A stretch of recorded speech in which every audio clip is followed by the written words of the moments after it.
সৃষ্টির শুরুতে আমরা একটা সুন্দর পৃথিবীতে বাস করি। চেয়ে দেখো কত সুন্দর প্রকৃতি তোমার চারপাশে। চলো আমরা সৃষ্টির শুরুতে ফিরে যাই, দেখি বাইবেল আমাদের সে বিষয়ে কি বলে। সৃষ্টির শুরুতে ঈশ্বর আকাশমণ্ডল ও পৃথিবী তৈরি করলেন। ঈশ্বর অন্ধকারকে বললেন, আলো হোক।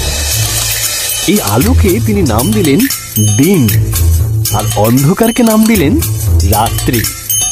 প্রথম দিন শেষ হলো। এরপর ঈশ্বর উপরের জল থেকে নিচের জলকে আলাদা করে ফাঁকা জায়গা তৈরি করলেন, যার নাম দিলেন আকাশ। দ্বিতীয় দিন শেষ হলো। ঈশ্বর সমস্ত জল একত্র করলেন, এর ফলে শুকনো জায়গা দেখা দিল।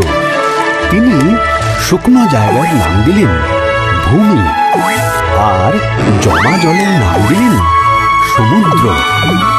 তারপর তিনি তৈরি করলেন ঘাস, শস্য ও গাছপালা। তৃতীয় দিন শেষ হল।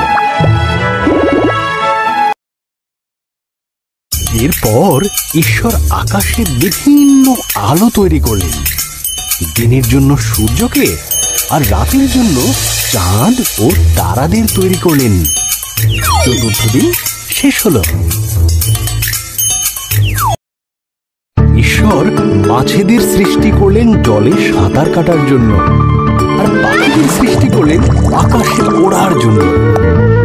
তোমাদের সন্তান হোক, তিনি তাদের বললেন, তোমরা বংশবৃদ্ধিতে ও সুরে পৃথিবীকে ভরিয়ে দাও। পঞ্চম দিন শেষ হল। এরপর ঈশ্বর পশুদের সৃষ্টি করলেন।